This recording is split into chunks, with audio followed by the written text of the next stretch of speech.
પારડીના સરોદીમાં 2 સંતાનના પિતા એવું તે શું થયું કે માતા પુત્ર દોડી આવ્યા। પારડી તાલુકાના સરોદી ગામે સિંગાફળિયા ખાતે રહેતા 2 સંતાનના પિતા વિનોદભાઈ શંકરભાઈ પટેલ ઉંમર વર્ષ 45 રવિવારના બપોરે તેઓ તેમની પત્ની વનિતાબેન સાથે ઘર પાછળ બેસી વાતો કરતા હતા। આ દરમિયાન તેમનો પુત્ર ઘરે આવતા વનિતાબેન જમવાનું આપવા ઘરમાં ગયા હતા, ત્યારે વિનોદભાઈ તેમના ઘર પાછળ આવેલ રણજીતભાઈના વાડીમાં ગયા હતા, જ્યાં તેઓએ અગમ્ય કારણસર કાજુના ઝાડ સાથે ગળે ફાંસો ખાઈ આત્મહત્યા કરી જીવન ટૂંકાવ્યું હતું। આ બનાવની જાણ થતાં પરિવારના સભ્યો દોડી ગયા હતા।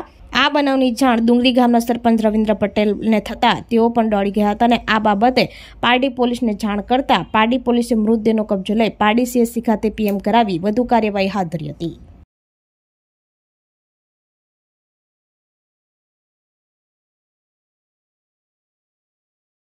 આપણી સંકલ્પ ન્યૂઝ ચેનલને સબસ્ક્રાઇબ અને લાઇક કરો, બેલ આઇકન દબાવો જેથી આવનાર ન્યૂઝ અપડેટ્સની નોટિફિકેશન આપના મોબાઈલ પર સૌથી પહેલા પહોંચે। Like, subscribe and share the video.